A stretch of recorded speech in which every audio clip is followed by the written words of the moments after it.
Salut tout le monde, c'est Sylvain, comment allez-vous? Bien j'espère, bienvenue pour le tirage du jour, une journée que je vous souhaite remplie de plein de belles énergies. Si vous désirez une consultation privée, vous trouverez toutes les informations pour me joindre dans la barre de description de cette vidéo, elle s'affiche également au bas de votre écran. Et le numéro de téléphone, quant à lui, il est juste ici, c'est parti, place au tirage. Vendredi 10 mai 2024, petit à petit nous voici nous rapprochant du week-end. Tirage des trois paquets. Derrière chacun de ces paquets se cachent trois cartes, vous le savez. La première c'est l'énergie positive de votre journée, la deuxième l'énergie dite blocage qu'on analysera et la troisième l'énergie dite conseil. Connectez-vous à votre intuition et faites votre choix entre le paquet numéro 1, le 2 et le 3 afin de découvrir les énergies principales de votre week-end. De mon côté, je choisis le paquet numéro 2 et j'ai hâte de lire dans les commentaires quel paquet vous avez choisi. Allez, mettez cette vidéo sur pause si vous avez besoin d'un petit peu plus de temps et on commence tout de suite avec le paquet numéro 1. L'énergie positive, l'énergie dite blocage et l'énergie dite conseil. Alors en tant qu'énergie positive, on a un 7 de pentacles. Vous avez de la patience aujourd'hui. Ouais. Vous savez donner du temps au temps, vous savez nourrir vos projets sans rester inactif. Vous savez qu'il y a des moments où il faut juste attendre, des moments où il faut mettre les mains dans la terre, des moments où il faut arracher les mauvaises herbes et des moments où il faut savoir mettre de l'engrais. Bien sûr, vous avez vu, c'est une métaphore. Vous appliquez ça à tous les domaines de votre quotidien, à celui qui vous parle le plus avec votre intuition. Toujours est-il, vos projets, ceux qui prennent du temps, sont en bon chemin. C'est ce que semble vous dire cette carte aujourd'hui. Vous avez bien raison d'attendre, de patienter, ça arrive, c'est en chemin. L'énergie dite blocage, c'est celle du diable, n'en ayez pas peur, c'est la carte générique du financier. Il y a peut-être des nouvelles un petit peu perturbantes à attendre au niveau du matériel et du financier. On le voit ici avec ces personnages qui trouvent le temps un petit peu long et qui sont coincés dans une situation un peu inextricable. Peut-être que justement vous aussi vous avez besoin de négocier, d'attendre. Et alors que c'est pas spécialement la bonne période, mais vous ne pouvez pas faire autrement, toujours est-il. Cette carte vous parle également de relations qui peuvent être toxiques et vous êtes invité bien cordialement à couper les liens avec les personnes qui ne sont pas positives pour vous, qui au contraire vous tirent vers le bas ou justement vous coûtent cher. L'impératrice est une carte de haute intellect et c'est votre carte conseil. Dans un premier temps, elle vous dit de faire la part belle à l'intellect, de ne pas vous laisser avoir par le sentimental justement ici et de ne pas faire dans la dentelle mais plutôt de voir les choses telles qu'elles sont, de réfléchir, de poser les choses, pourquoi pas d'écrire.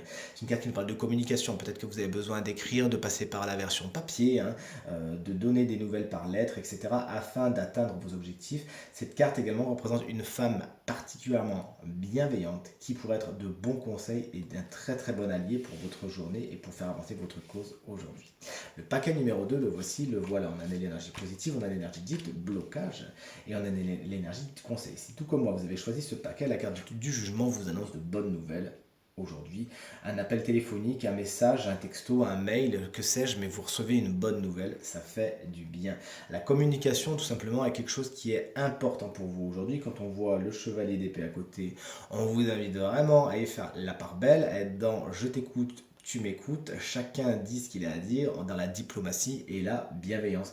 Vous avez également un appel aujourd'hui, quelque chose vous appelle quelque part, une espèce de vocation, suivez cette chose-là, et peut-être que pour certains, le passé se remet sur votre chemin aujourd'hui, mais pour une raison que vous nous expliquerez, c'est pour le meilleur. Chers amis, voici l'énergie, blocage de votre journée, elle est amenée par le chevalier d'épée. Alors si c'est une personne, souvent c'est quelqu'un qui est signe d'air, à savoir Gémeaux, Balance ou Verseau, et qui ne fera pas dans la dentelle. C'est quelqu'un qui a la langue bien pendue, et qui peut vous dire des choses pas très sympas, qui a le verbe haut et qui ne supporte pas qu'on aille à l'encontre de son idée parce que de toute façon, vous savez, il a toujours raison, ou elle, bien évidemment. Et c'est quelqu'un qui ne supporte pas quand les choses ne vont pas vite. Si vous n'allez pas assez vite, c'est que cette personne elle pourrait vous bouger un petit peu, mais sans être vraiment très diplomate. De toute évidence, c'est quelqu'un qui en plus n'a pas spécialement de plan défini et on vous invite également à faire attention à ça. Peut-être que vous avez des projets en cours, vous avez envie d'aller quelque part, de faire grandir une situation, mais vous n'avez pas de plan bien défini. Et au niveau de la communication, ça pourrait un petit peu coincer. Pourtant, c'est une énergie positive. Donc, sachez en tirer le meilleur parti et tout se passera pour le mieux. Le hiérophante, c'est une carte qui nous parle justement d'accords de négociation. Là, on voit bien que tout nous parle de communication. D'un côté, vous, ça marche super bien, mais vous avez des gens en face qui ont du mal à communiquer. Le hiérophante peut vous parler d'une tierce personne, tout simplement, qui pourrait vous mettre d'accord, d'un médiateur.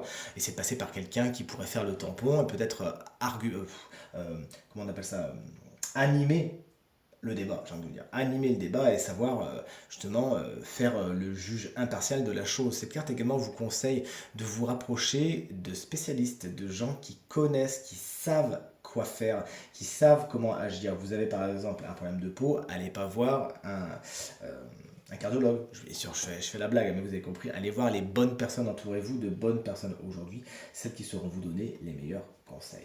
Et on passe au paquet numéro 3, si vous le voulez bien. J'adore ce tarot, c'est le tarot d'Alice, hein, vous l'aurez reconnu, je l'utilise souvent parce que vraiment je l'adore. L'énergie positive de cette journée pour vous, chers amis qui avez choisi le paquet numéro 3, c'est le 8 de Pentacle. Vous êtes dans le détail, tout est dans le détail aujourd'hui. Vous êtes minutieux et minutieuse, vous savez donner du temps au temps et faire les choses proprement jusqu'au bout, c'est-à-dire c'est faire le ménage mais aussi en passant sous les meubles, vous voyez ce que je veux dire. Vous avez aussi peut-être aujourd'hui certaines opportunités d'affiner certaines de vos compétences, n'hésitez pas, ça fera de vous des gens encore meilleurs. La reine de Pentacle, elle est dans les obstacles, elle vous dit dans un premier temps, le détail c'est bien, mais trop de détails tue le détail. Également cette carte vous met en garde contre des situations financières qui pourraient être un petit peu tendancieuse. Je vous dis ça pourquoi? Parce que j'ai un 5 de pentacle juste après, donc on va dire c'est une journée très pentacle, très tournée vers le matériel et le financier pour vous. Attention à votre gestion du matériel et du financier. D'ailleurs, c'est quelque chose qui pourrait vous obséder, hein. Vous pourriez vraiment vous prendre la tête par rapport à ça. Mais attention, parce que ça peut tout simplement générer ce qu'on appelle l'énergie du manque. Et irrémédiablement, c'est ce que vous allez attirer, tout simplement. Cette carte vous met également en garde contre certaines personnes qui, sous couvert de vouloir vous faire du bien, de s'occuper de vous, pourraient se montrer un petit peu pressurisants et étouffants. Sachez tout simplement leur le dire avec bienveillance et ces personnes elles arrêteront. Le 5 de Pentacle, vous voyez, c'est pas une carte tendre, hein. Au niveau du matériel et du financier, ça nous parle de pertes financières, etc., etc. Bon, là, vous avez peut-être besoin d'apprendre quelque chose par rapport à votre vie matérielle et financière. Il y a eu des pertes. Vous avez quelque chose à en apprendre, tout simplement. Mais cette carte vous invite également à demander de l'aide, à ne pas rester seul dans votre coin, à parler de votre situation et à ne pas laisser certaines personnes vous tirer vers le bas. Il y a des opportunités, mais il ne faut pas pour cela, c'est ce que vous conseille cette carte, il ne faut pas vous victimiser et attendre sous la pluie à rien faire. D'accord? Bougez-vous un petit peu, demandez de l'aide, demandez des conseils. Bon, cette reine de Pentacle, ce ne sera peut-être pas la meilleure personne à qui demander, hein. C'est quelqu'un qui souvent est signe de terre, taureau, vierge, capricorne, mais il y en a plein d'autres, vous inquiétez pas. Sachez demander de l'aide et parler de votre situation, restez pas seul dans votre coin comme ça. Tirage terminé, j'espère qu'il résonnera avec un maximum d'entre vous et vous permettra de passer la journée la plus positive possible. C'est tout ce que je vous souhaite du fond du cœur. Merci infiniment pour vos encouragements, vos partages et vos commentaires qui me touchent énormément. Je vous embrasse très très fort et je vous dis à demain. Salut!